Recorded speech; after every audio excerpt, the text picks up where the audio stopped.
This is the Scarcity Studios YouTube channel. Please don't forget to like, comment, share and subscribe. I really appreciate you joining me today and I hope everyone's had a good weekend. We've got a lot of news to get through and this story is an update to a case that I covered a year ago.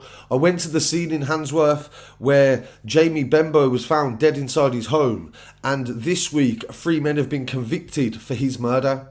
It was on October the 21st last year in Washington Drive, Handsworth Wood, where Jamie Benbow was found with multiple stab wounds to the chest inside his own home.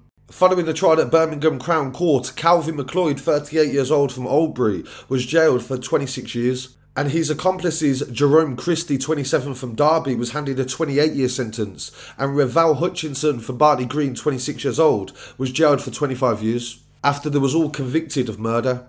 During the court case, it was revealed that Jamie, the police said, was a modest drug dealer and he was selling drugs to people in and around a pub in the Great Bar area. And both him and McLeod frequented this pub.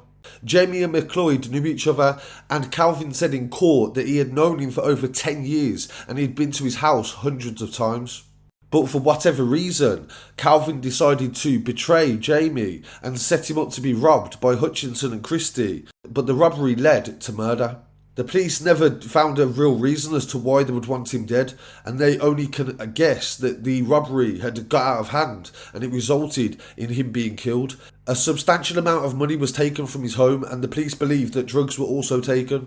A murder investigation was launched and the police went through CCTV footage of the night of the attack and found Christie had been at a petrol station in Derbyshire driving a grey Audi A3, and he paid for petrol and then drove to Birmingham. He was later captured on CCTV footage picking up Hutchinson from the Bartley Green area. CCTV also showed Christie and Hutchinson meeting a red Audi that Calvin was driving before they arranged the attack and they went to the house.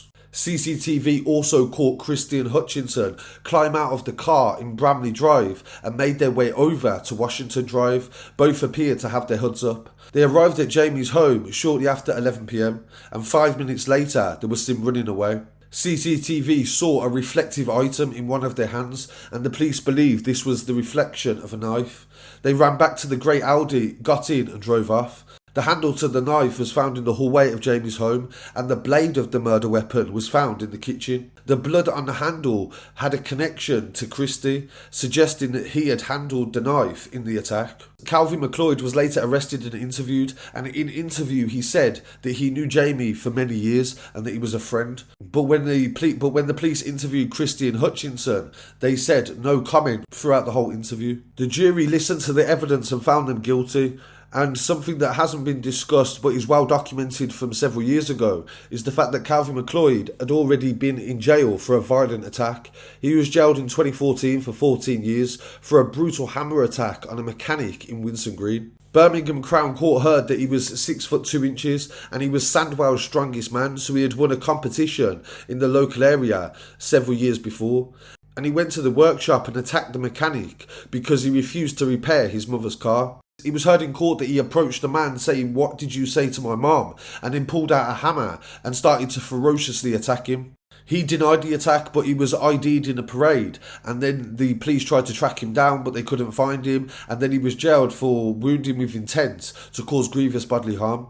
So from that information we can determine that Calvin had recently came out of prison. So if he was jailed in 2014, if he served half of that sentence, the earliest he could have came out would have been 2020, maybe even 2021. So he could have only been out before Jamie's murder for a maximum of 2 years. And his previous conviction also shows that Calvin had a very short temper, and he would also have no problem in hurting somebody in front of other witnesses and also CCTV. In a statement released by Jamie's sister, she said, "On Friday the 21st of October, our lives were changed forever. Our family chain was broken. Jamie was a loving son, brother, uncle and a brilliant friend to so many people. He was a very proud father, and now his little boy has to grow up without his dad." He was only a month away from his 30th birthday and his life was so cruelly taken. To know that Jamie's life ended in the way that it did and his life meant nothing to those convicted of his murder is devastating. She went on to say that as a family we have to visit his grave and share the wonderful memories of Jamie. "You will always matter to us. Jamie had the biggest heart and would do anything for anyone. You were always the life and soul of the party and your smile lit up any room that you went in. Detective Chief Inspector Laura Harrison from the homicide team said Jamie was a victim of a brutal attack by the men that he viewed as friends. Jamie's family have been left devastated by the hole that has been left. So I want to send my condolences to the family and friends of Jamie as well. And this story, as I said, we've been following it for over a year, and it definitely shows the dangers that are associated to selling drugs and also trusting people as well, because most of the time you'll be betrayed by the people that you love the most. So I really appreciate everybody following this story, and please don't forget to pay your respects in the comments. I'll be back again very shortly with some more news. And don't forget to follow on social media as well at Scarcity Studios and the website at scarcitystudios.com. Peace.